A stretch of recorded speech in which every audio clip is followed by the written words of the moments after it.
paz do Senhor, queridos, sejam muito bem-vindos a mais um programa Adna Goiabeiras. Estamos hoje aqui estreando o programa dos Jovens Casais e temos dois convidados aqui maravilhosos. É um casal muito amado por nós, que é Thaís e Júnior. Sejam muito bem-vindos. Muito obrigada, gente. Estou muito feliz de estar aqui desse lado de entrevistada. Estou me sentindo muito chique, muito honrada. Muito obrigado, Bruna, pelo convite. Estou muito feliz de poder compartilhar um pouco o que Deus tem feito na vida da minha família. Que bom que vocês estão felizes, porque eu também estou. Estamos aqui estreando esse novo formato, como foi falado no último programa, desse novo formato dos Jovens Casais. Também teremos aqui a IBD. Nós somos líderes dos Jovens Casais. Vamos estar entrevistando aqui casais que com certeza vai trazer testemunho para suas vidas. Aproveitando, eu gostaria de saber um pouco de vocês. Sabemos aqui que vocês são um casal aí de 10 anos de casados. Eu tenho certeza que podem contribuir conosco do que Deus tem feito na vida de vocês. Me fale um pouco como é que foi o início desse relacionamento, um pouco da vida de vocês. Então, quando a gente comunicou à família que nós iríamos nos casar, ele pediu para o meu pai certinho para cumprir, né, o protocolo. Mas quando nós chegamos com essa notícia, para as pessoas foi um estranhamento. Por quê? Da família da minha mãe, ela foi a primeira que aceitou Jesus. Hoje já tem os irmãos dela que servem a Deus, mas ainda assim era uma coisa meio estranha. Eu tinha 19 anos, na verdade eu tinha 18 quando ele me pediu em casamento. E ele tinha 20, né, amor? 20. Ele tinha 20. E aí, como é que chega hoje, nesse cenário que nós vivemos, do mundo, né? Que os casais moram juntos, ficam juntos, e depois pensam em casar, às vezes nem se casam. E como é que chega uma menina de 18 anos, um menino de 20, e fala assim, nós vamos nos casar? Ficou todo mundo assim, meu Deus, vocês são duas crianças, pra que vocês vão se casar e tal? Não entende que crente casa cedo, né? Gente, já aproveito para deixar aqui para vocês, crente não namora, não fica enrolando. Se você sabe que aquela pessoa é para sua vida, casa com ela. Não adianta ficar... E se você, não tenho certeza se eu quero casar com ela, então já solta a pessoa para ela encontrar o amor da vida dela e casar. E aí, nós, depois de 1 ano e pouquinho de namoro, nós nos casamos. E as pessoas sempre falavam assim, mas você vai ver. Primeiro ano de casamento é muito difícil. Aí você vai ver. Os 6 meses são muito terríveis. Se você não separar nos 6 meses, você fica junto pro resto da vida. E cada hora falava uma coisa, você é muito jovem, por que você não estuda primeiro? Por que você não forma primeiro? Falei, não, nós queremos nos casar porque nós sabemos que vamos ficar junto pro resto da vida. Mas você vai ver, a crise de não sei quantos. Eu falei, gente, deixa eu chegar pra ver como é que vai ser na minha vez. E aí nós nos casamos e foi aquela loucura, né? Como que foi pra você, amor? Não, e é interessante que eu lembro perfeitamente na cerimônia do nosso casamento, o nosso pastor, ele fez uma espécie ali de demonstração, né? Ele utilizou um pedaço de papel, uma dinâmica, né? E disse que o casamento do cristão deveria ser daquele modo, né? E pediu para eu e a Thaís segurar em cada ponta. E aí ele falava, Júnior, puxa para cá, e a Thaís me acompanhava, né? De modo que a gente ia para um lado e ia para o outro. E aí no final ele falou assim, agora cada um puxa para um lado. E aí nesse momento aquele papel se rompeu. Então assim, é uma demonstração que em um casamento nem tudo é perfeito, mas tem momentos em que eu tenho que ceder, existem momentos que ela tem que ceder, e assim a gente vai levando a nossa vida de casal, né?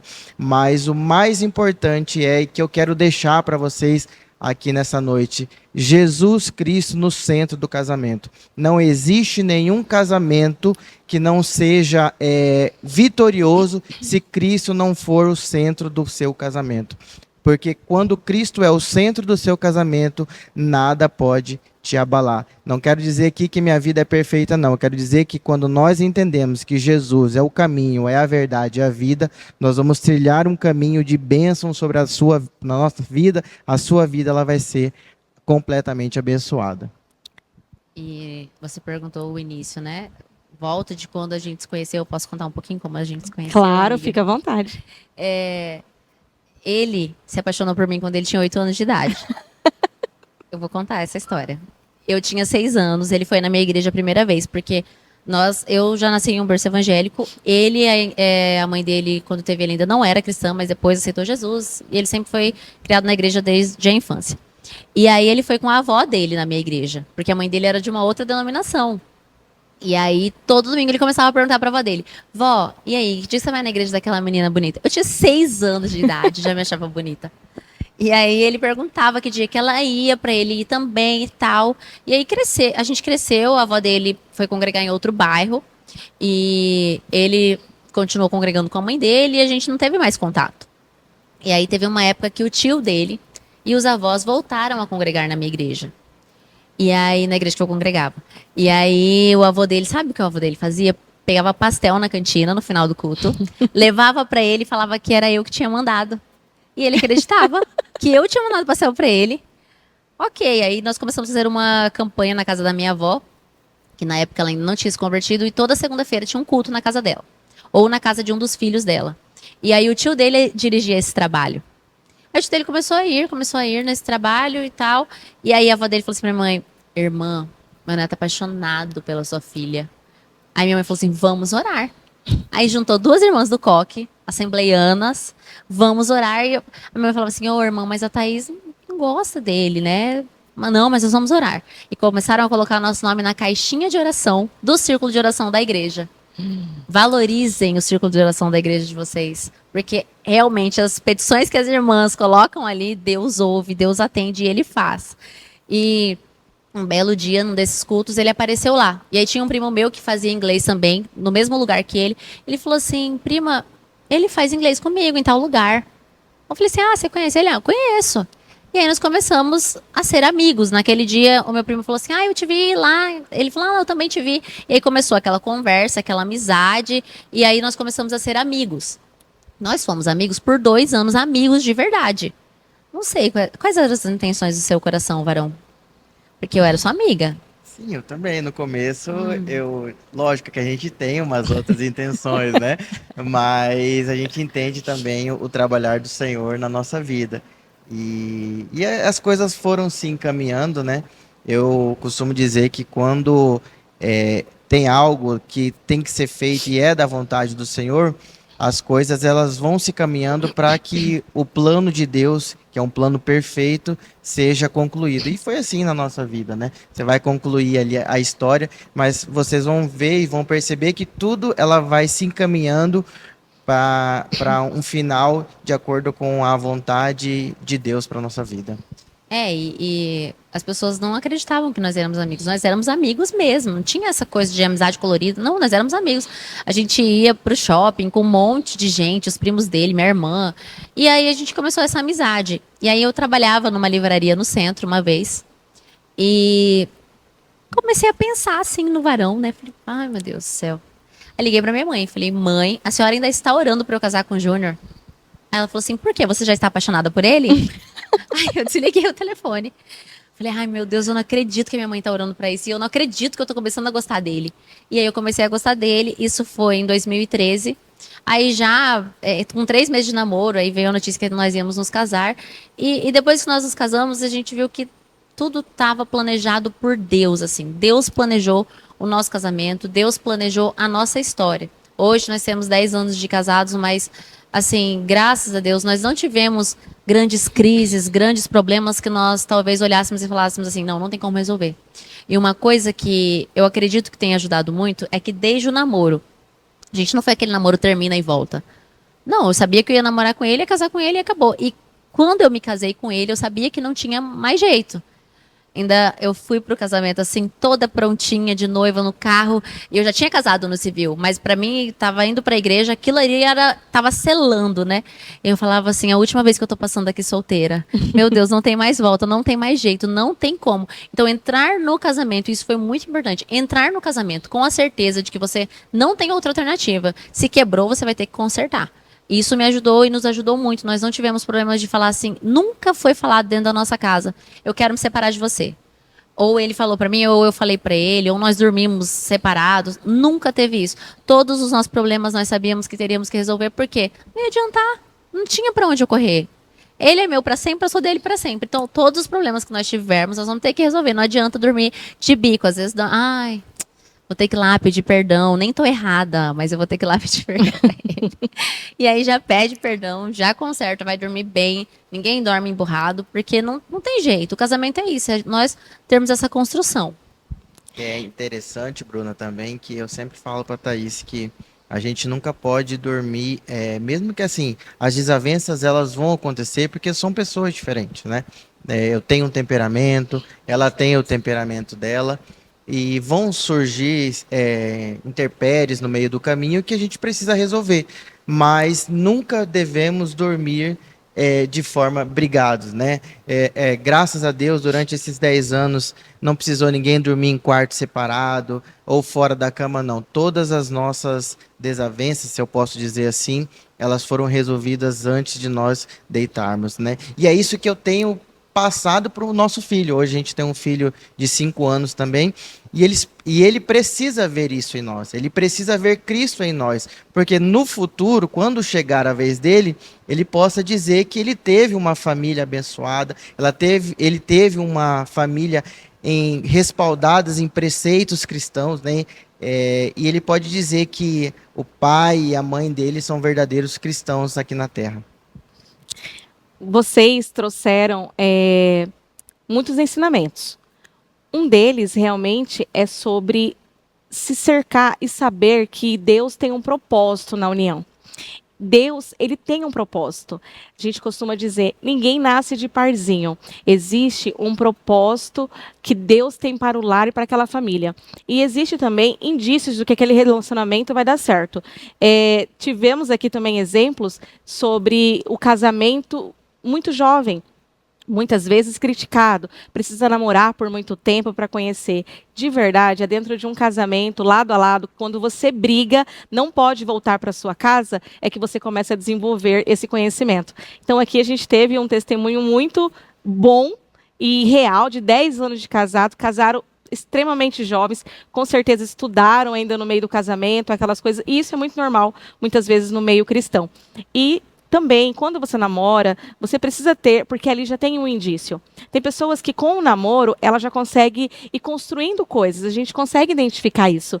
E de fato, existe evidências de crescimento desse lar, que é a aceitação da sua família, o crescimento, o respeito, os amigos. Então isso já começa a te dar indícios que o relacionamento ele é promissor e está dentro das promessas de Deus. E fiquei muito feliz, inclusive, de conhecer um pouco mais sobre vocês. Sabemos ali que vocês estão atuantes no Ministério de Louvor da nossa igreja, são ministros de louvores. Como que foi para desenvolver essa parte do dom ministerial, os dois juntos, inserindo a família? Porque eu acredito que isso é muito importante, a família estar junto, trabalhando na casa de Deus. Me fala um pouquinho sobre isso. É interessante que assim, quando eu conheci a Thaís, eu já via ela cantando, né? E quando eu era na minha outra igreja, eu já exercia o dom no Ministério de Louvor, de tocar. E aí foi uma das coisas que eu falei, nossa, ela já canta, né? Eu toco. Então eu acho que dá para fazer ali uma junção perfeita. E eu sei que através disso, eu creio e eu profetizo para minha vida mesmo, para a vida da minha família, que muitas vidas serão impactadas pela palavra de Deus, pelo louvor através de nós, né? E o fato de nós estarmos aqui servindo, estarmos também em outra cidade servindo, existe tudo um propósito de Deus na nossa vida. E eu creio fielmente que através de nós, pessoas serão impactadas, pessoas se renderão aos pés do Senhor Jesus, porque nós temos que fazer o ID, né, Bruna? Deus nos chamou para fazer o ID, levar essa palavra, seja através do tocar um violão, seja através desse programa que está sendo transmitido para você aí nessa noite. Então existe um propósito para todas as coisas debaixo do céu. E essa nossa união, ela não foi uma obra do acaso. Existe sim um propósito que eu quero estar no processo e entender o que Deus tem para a nossa vida. E nós que somos criados assim, eu fui criada numa igreja muito pequena, então em igreja pequena você tem que fazer tudo. Você tem que cantar, você tem que servir, tem que ajudar, tem que estar disponível. Então eu já comecei a cantar na igreja, eu tinha 6 anos de idade. Aí eu vejo essas crianças nossas com 6 anos, não querem se envolver. Com 6 anos já estava lá, cantando Meu Barco é Pequeno, falando de Jesus e regendo conjuntos, porque tinha conjuntos na igreja, então eu sempre trabalhei na igreja. Desde dos meus 6 anos começou mesmo, nunca mais eu parei. Aí fui regente de criança, regente de jovens, já estava envolvida ali. E aí quando ele foi na igreja, depois de um tempo, antes de nós começarmos essa amizade, ele foi também, levou o violão, cantou, tocou. Aí, assim, naquela época eu não prestei muita atenção, né? Mas, assim, já sabia que era alguém que servia ao Senhor, que estava disponível para a obra do Senhor. Porque você ir em uma igreja e... Hoje, a nossa igreja não funciona dessa forma, mas na igreja que eu congregava, chegou alguém visitante, estava com violão nas costas, vem aqui que você vai ter uma oportunidade agora para cantar, para dar uma saudação. Então ele já chegou e disponível, foi chamado e louvou o Senhor. E você falou também sobre a gente conhecer a família. Quando eu me tornei amiga dele, eu vi o jeito que ele tratava a avó dele, a mãe dele, não é? E as pessoas confundem às vezes que, crente não namora. Não significa que o crente não namora ou que ele se casou rápido, que ele não tem a obrigação de conhecer a pessoa com quem ele vai se casar. Não precisa ter essa pressa toda. Se você ainda não é amigo, no nosso caso foi mais fácil porque nós éramos amigos, então nós nos conhecíamos. Mas se você não conhece a pessoa e já quer se relacionar e já vai casar tudo muito rápido, não faça isso, isso é um erro. Eu via como ele tratava a mãe, como ele tratava a avó, o avô. Ele era muito respeitoso com os avós dele, com o tio dele, porque ele não teve uma criação próxima com o pai, mas ele respeitava muito o tio dele. O tio dele era autoridade para ele. E sempre muito carinhoso, respeitador, educado. Não tem como um homem que trata a mãe mal tratar a gente bem, não tem. Um homem que trata a mãe mal, ele vai tratar a esposa mal, ele vai tratar a filha mal. A não ser que ele esteja disponível para mudar, que o Senhor molde ele, mas deixa que o Senhor molde antes de se casar com você. Se você está vendo que já trata mal a família, espera Deus moldar ele lá e ver se é isso mesmo que Deus tem para sua vida. Porque nós costumamos dizer, o meu preparado, mas Deus fez ele para mim. Aí casa com uma pessoa cheia de defeitos porque acha que no caminho Deus vai mudar.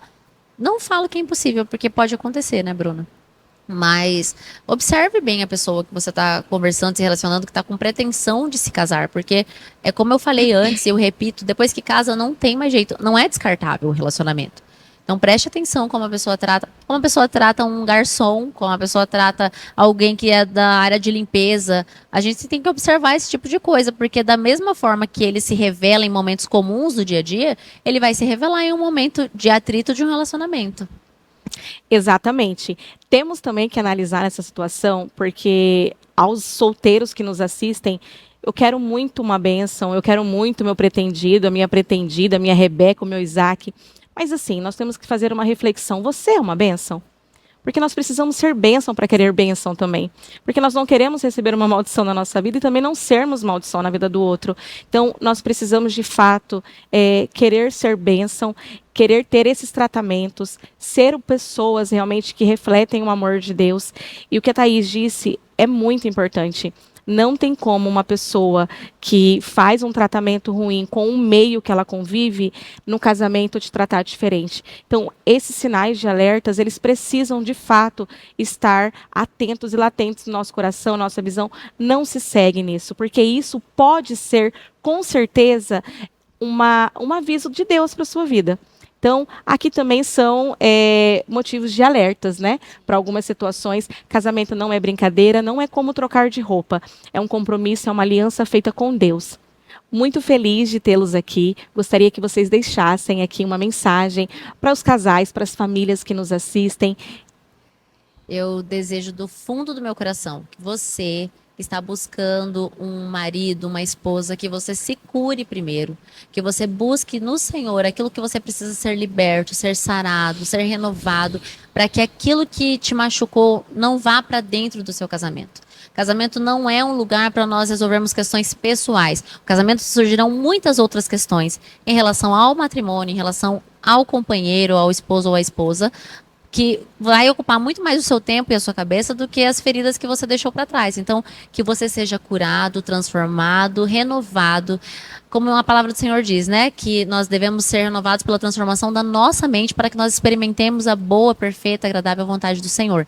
Então, para viver a boa, agradável e perfeita vontade do Senhor, nós temos que ser renovados através da nossa mente. Então, que seja curado e que você alcance a graça e o favor do Senhor encontrando uma joia preciosa, porque encontrar um marido, A Bíblia fala que quem encontra uma esposa encontra um tesouro, mas quem encontra um marido também que vive a vontade de Deus, que é segundo o coração de Deus, encontra uma bênção. Para a glória de Deus, Deus foi tão misericordioso comigo, foi tão bom, que me deu esse presente precioso. E eu fico muito feliz, sou muito grata ao Senhor, porque muitas vezes eu falo, Senhor, mas tanta coisa que eu tinha que tratar em mim e que às vezes eu sou um pouco incisiva, às vezes eu falo um pouco mais duro e as pessoas pensam até que eu tô brigando. Não tô brigando, eu tô só falando.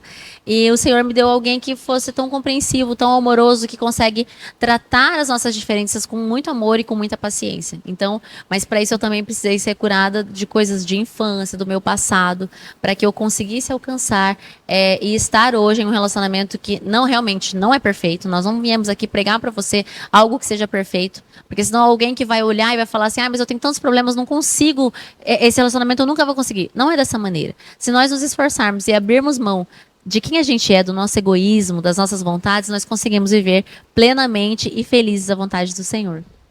Bruna, quero te agradecer também por estar aqui compartilhando um pouco da nossa vida, né?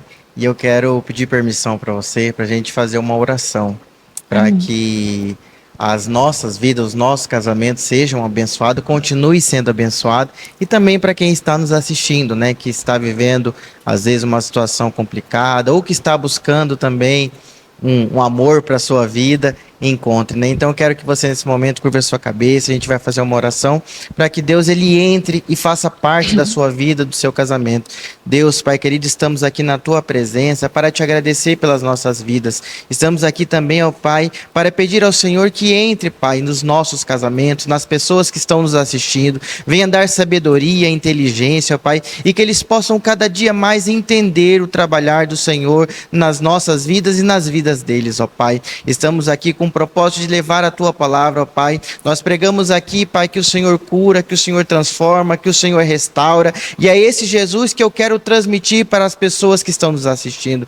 Pai, o Senhor é um Deus que transforma o homem, que tira a pessoa do lamaçal do pecado e traz sobre uma rocha, e eu peço, ó Pai, que através desse programa, através da tua palavra, vidas sejam impactadas e transformadas pelo poder da tua palavra, ó Pai, e que a vontade do Senhor seja perfeita na vida de cada um, ó Pai. É o que eu te peço e te agradeço em nome de Jesus. Amém. Saindo edificada. E lembre-se, família é projeto de Deus. Obrigada a você que ficou conosco até esse momento e não saia daí, porque o próximo culto já vai começar.